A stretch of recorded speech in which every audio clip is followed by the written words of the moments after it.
그리고 또 하나는 촉법 소년들 연령을 낮추자, 뭐 그 주장 있잖아요. 예, 그렇습니다. 네. 요즘 보니까 영상으로도 나는 촉법 소년에 해당이 안 되기 때문에 마음대로 해도 돼 이러면서 온갖 사고를 치고 다니는 영상도 있고 그러더라고요. 그래서 그런 문제들 연령을 좀 낮춰야 되는 거 아니냐는 문제에 대해서는 내부 검토가 있었습니까, 혹시? 최근에 저희들이 이걸 논의하진 않았는데 국회 이제 법안도 지금 촉법 소년의 연령을 14세 미만에서 뭐 12세 미만으로 이렇게 내린 법안들이 나와 있는데 이게 뭐 찬반이 좀 아주 뚜렷하게 지금 대립되고 있습니다. 그래도 주무부처인 법무부의 입장이 또 중요하잖아요. 네네. 거기에 대한 입장은 혹시 이미 있는 입장은 어떤 건가요? 뭐 정리된 입장은 없는 걸로 알고 있습니다. 그래도 국회가 법무부 의견을 물어보고 할 텐데. 근데 아직 뭐 논의가 시작되지 않았기 때문에 그래요? 저희들이 그 촉법소년 연령 하한 문제는 적극적으로 검토를 해보겠습니다. 네. 그건 한번 검토를 해가지고 국무회의에서 한번 의논을 해보면 좋겠어요. 예. 네. 그건 한번 의제로 하나 만들어서 요약해서 하나 주시기 바랍니다.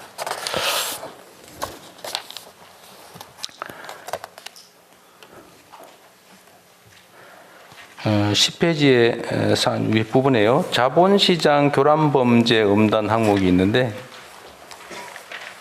자본시장 불공정거래 대응 강화 TF를 구성했어요. 25년 7월에. 예, 그렇습니다. 네. 성과는 뭐 있어요? 지금 가장 큰 최근의 성과가 서울구 중앙지검 공정거래조사부에서 설탕 담합 사건을 갖다가 저희들이 찾아내고 3조 원 정도의 담합이 있었는데 찾아가고 근래 드물게 대표까지 구속해서 기소를 했습니다. 그 사건은 제가 어디서 딴 데서 보고서를 본 것 같은데 그거는 2012년인가 뭐 13년인가 그때 아주 오래전에 벌어진 사건 아닌가요? 아니, 그렇지 않습니다. 이게 뭐 말씀드리기 그렇지만 공정거래위원회에서 제대로 2024년부터 내부 조사를 하다가 진척이 없어갖고요. 리니언 씨라고 해갖고 와서 신고하고 자백하게 되면 감형해주는 제도가 있습니다. 그래서 저희들이 그게 저희 검찰에 그 신고가 와갖고 검찰이 집중적인 조사를 하고 이게 공정거래위원회가 전속 고발권이 있기 때문에 저희들 고발 요청을 3회에 걸쳐서 고발 요청을 해갖고 그랬었어요? 예, 저희들이 이걸 조사를 했습니다. 네, 애쓰였습니다.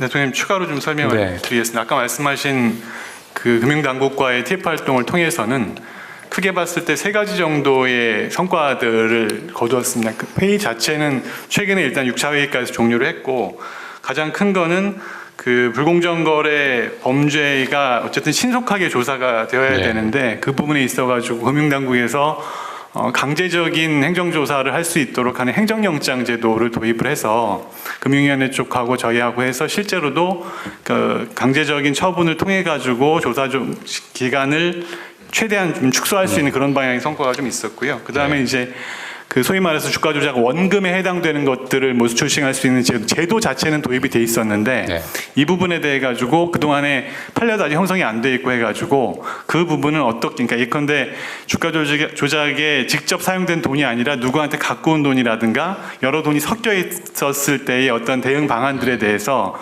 그 금융 쪽 당국 쪽하고의 그 대응 논리들을 만들어서 현재 어떻게 할지에 대한 그 방향성들을 잡았고요. 마지막으로는 그 지금 양형 기준을 양형위원회 쪽에 이야기를 해서 올해 하반기에 그 상당 부분 반영을 한 부분이 있습니다. 예. 네.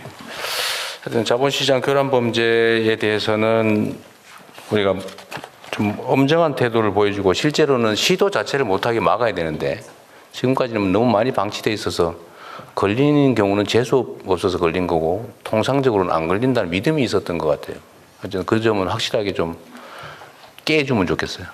예.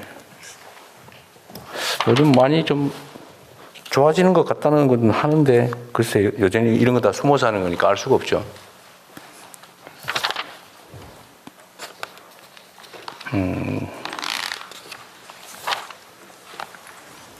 그리고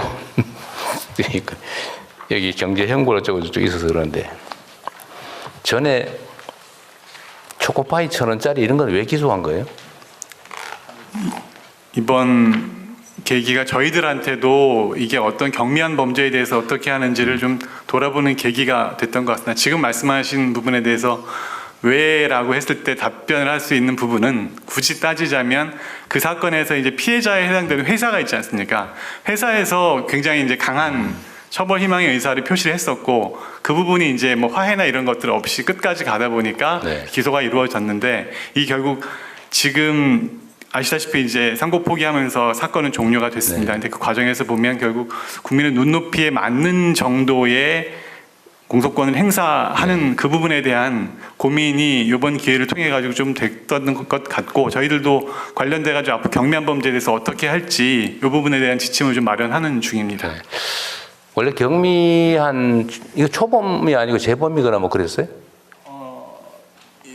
예, 그랬던 전과가 것으로 있었습니다. 네. 전과가 있었던 절도 것으로 알고 전과가 있습니다. 예, 절도 그랬던 전과가 걸로 있었나요? 기억하고 있습니다. 그런 어려움도 있었겠네요. 예. 기소 유예하기가 조금 어려운. 어쨌든 법률 제도상으로도 이런 경미한 범죄에 대해서는 다른 나라들은 이런 경우에 어떻게 해야 된다는 규정이 있는 경우도 꽤 있다고 하더라고요. 근데 지금은 죄가 되면 액수가 적어 20원 피해를 입었더라도 10원짜리 피해라도 이론적으로는 어쨌든 처분을 해야 되는 상황이 발생하잖아요. 기소유예를 하든지 기소하든지. 예, 그렇습니다. 예. 죄가 되면. 근데 10원짜리 길에 떨어진 5핀 주워 갖다 그 점유이탈물 횡령이잖아요. 그죠? 신고 안 하고. 예를 들면 그런 경우도 굳이 기소해야 되나 그런 거를. 아예 제도적으로 경미한 처벌 가치가 없는 거는 안 하는 그런 제도를 만들어야 되지 않을까요? 예, 다른 나라는 그런 게 있다고 하던데. 저희들은 검토해 보겠습니다. 네. 네. 그게 너무 일선 검사들 입장에서는 이거 죄가 되는데 기소유예 하려니까 전에 뭘 한 기록도 있고 하면 혹시 문책당할까 싶어서 그냥 기소해버리고 이럴 수도 있죠. 근데 예. 그 길을 하나 만들어 주기는 해야 되지 않을까 싶습니다. 예, 그렇습니다. 국민들이 보기엔 이런 걸 기소하게 되면 이게 그냥 공소권의 남용 또는 오용으로 그렇죠. 느끼기 반대쪽으로. 좋은 조건입니다. 예, 예. 하여튼 그것도 고민은 좀 해야 될 것 같습니다. 예. 그 다음에 17페이지에 이런 거 있네요. 피해자 열람 등산권을 확대하자. 그 검찰은 기소를 할 때 수사 기록, 증거 기록을 다 파일로 만들잖아요. 그 변호사들한테 파일로 그냥 주면 안 됩니까? 꼭 한 장에 50원씩 받고 수백만 원씩 들여서 꼭 복사시켜야 되나? 일단 뭐 열람 등사 관련된 부분에서는 지금 대통령 말씀하신 부분이 마침 12월 15일부터 해가지고 형사기록 전자화가 네. 전면 시행이 되었습니다. 그래서 향후에는 이제 기록에 관한 그 관점 자체가 지금 말씀하신 것처럼 PDF 파일 형태로 전환이 됐기 때문에 네. 그 부분은 이제 제도적으로는 좀 해소되는 국면에 있다고 볼 수 있을 것 같고요. 어쨌거나 그동안에는 종이 기록의 원본성이 있었기 때문에 그 부분은 뭐 불가피하게 이제는 해결된 거예요? 다만 이제 그 기존 사건 새로 이제 그 시점부터 입건되는 사건부터 적용되니까 과거의 것들이 아직 남아는 있을 텐데요. 어쨌든 그런 측면에서는 좀 전환이 있을 수 있을 것 같습니다. 하여튼 국가적 낭비이기도 하고 불필요하게 고통을 가하는 것 같아서 이미 다 가지고 있는 거 그냥 파일 복사해 주면 되지 그거를 한 장씩 가서 일당 주면서 그런 걸 복사하라고 시키는 게 너무 가혹한 것 같아서요. 한번 검토를 한번 해보십시오. 예, 지금도 일선에서는 다 그러고 있던데. 예. 네. 익명화가 만약에 문제가 되면 그에 대해서는 뭐 변호인들이 책임을 지면 되는 거죠. 예, 익명화는 다행히 또 전산적으로 그 시스템들을 좀 갖추고 있습니다. 예. 19페이지에 상소제도 개선 추진 이런 것도 있네요. 예, 지금 TF 구성해서 좀 이제 논의하고 있습니다. 네. 어쨌든 검사들 입장에서는 그냥 원래 하던 일이니까 상소하고 항고, 재항고 뭐 또는 상고하고 그래도 하는 게 그냥 깔끔하긴 한데 당하는 쪽에서는 엄청나게 괴로운 일이다. 그리고 아까도 제가 잠깐 말씀드렸지만 국가 본질적인 폭력이죠. 국가 형벌권을 행사하는 공권력을 행사하는 데는 절차적 정당성도 있어야 되고 실체적 정당성도 반드시 확보돼야 된다. 일본에 비하면 너무 항소, 상소율이 너무 높다는 지적이더라고요. 그런 것도 고려를 좀 해서 내부적으로 논쟁들도 많긴 하지만 합당하게 잘 판단했으면 좋겠습니다. 예, 그렇게 하고 있습니다. 네.